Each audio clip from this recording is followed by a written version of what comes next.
So bachcho, let's read the given question. The question says three charges each of magnitude small q are placed at a corner of an equilateral triangle. The electrostatic force on the charge placed at the center is each side of triangle is L.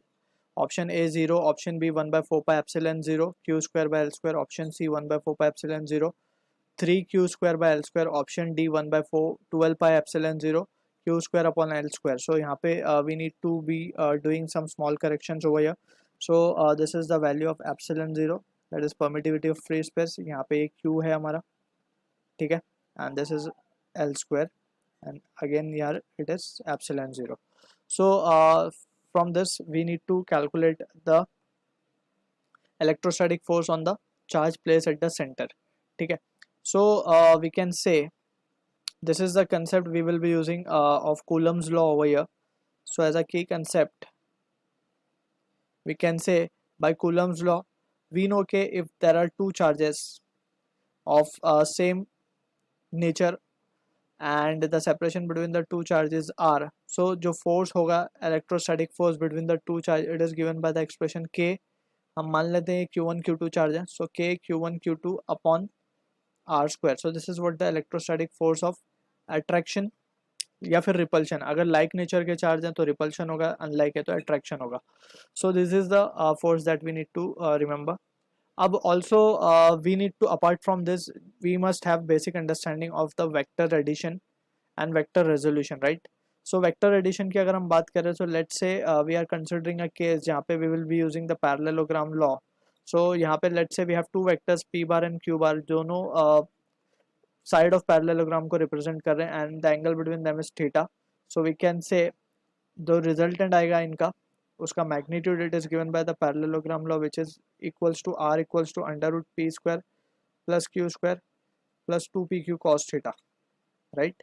अगर दोनों ही values magnitude में p और q की same है, so ये जो resultant है it will pass from the angle bisector, ठीक है. So this are the few important point that we need to keep in mind. अब हमें बोला गया है कि three charges of equal magnitude are placed at corner of equilateral triangle. So हम equilateral triangle बना लेते हैं यहाँ पे. This is the equilateral triangle A B C, और सबके ऊपर चार्जेस कौन से रखे हुए हैं, Q Q Q, right. The electrostatic force on the charge place at the centre. अब सेंटर पे हमने एक मान लिया charge Q. the electrostatic force on the charge placed at the center is, ठीक है, each side of triangle is L हमें given है, ठीक है. और बीच में जो चार्ज रखा है हमने let's say वो मान लेते हैं हम it is capital Q. So now we are interested in calculating the electrostatic force on the charge placed at center. So हमने इसको capital Q माना है. So for a second we will consider थोड़ा सा हम construction कर लेते हैं यहाँ पे just to get the values of angle.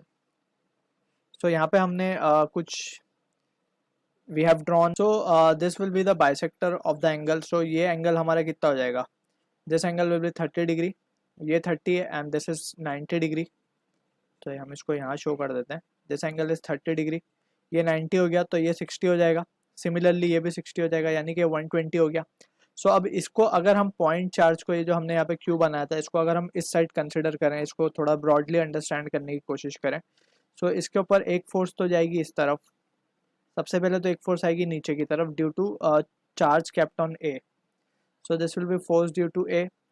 एक फोर्स आएगी ड्यू टू बी, एक फोर्स आएगी इस तरफ ड्यू टू सी, राइट. अब जैसे हमने ये एंगल 120 कैलकुलेट किया, so this angle will be 120 degree, right. अब हमें ये कैलकुलेट, ये तो एंगल मिल चुका है, जस्ट हमें अब क्या कैलकुलेट करना है, एफ ए. क्योंकि हम देख सकते हैं कि अगर एफ सी और एफ बी का रिजल्टेंट वी विल सी के दोनों का रिजल्टेंट इस तरफ आएगा, that is F C B हम कह देते हैं, resultant of F B and F C ऊपर की तरफ आएगा.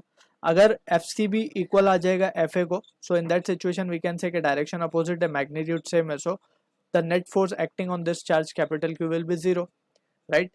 सो now since it is been given an equilateral triangle, so ये जो सेगमेंट है दैट विल बी इक्वल, ये सब इस सेगमेंट की लेंथ क्या हो जाएंगी, इक्वल हो जाएंगी. सो हम अगर मान लें कि सेगमेंट की लेंथ x है, सो इन दैट सिचुएशन हम क्या लिख सकते हैं, ऑल्सो वी नो कि जो मीडियन हमने ड्रॉ किया it divides the segment, that is BC को डिवाइड कर देगा इनटू 2 पार्ट्स, सो ये हो जाएगा L/2, ये भी हो जाएगा L/2। सो यहाँ पे हम अगर cos 30 की वैल्यू लें, cos 30 को हम क्या लिख सकते हैं, एडजेसेंट अपॉन हाइपोटेनियस। सो x की वैल्यू क्या आ जाएगी, L/2 अपॉन √3/2, cos 30 इज √3/2, सो ये वैल्यू आएगी L/√3। सो x की वैल्यू हमें मिल गई L/√3। Now we can calculate the value of FA, so we can say therefore FA will be equals to KQQ upon R²। R क्या distance L/3 है का square, and that will be equals to 3KQQ upon L²। So this will be the value of FA। अब similarly हमें FC और FB के लिए भी calculate करनी होगी ये चीज़, यानी कि हमें बेसिकली रिजल्टेंट कैलकुलेट करना है। सो FCB हम डायरेक्ट कैलकुलेट कर रहे हैं। FCB की जो वैल्यू आएगी by parallelogram law we can say ये वैल्यू हो जाएगी FC का स्क्वायर, FC का स्क्वायर सेम आएगा यही जैसे हमने निकाला है यहाँ पे 3KQQ बाय L², राइट। और यहाँ पे इसको ट्वाइस करना होगा हमें क्योंकि 2 बार आएगी FC और FB दोनों के लिए,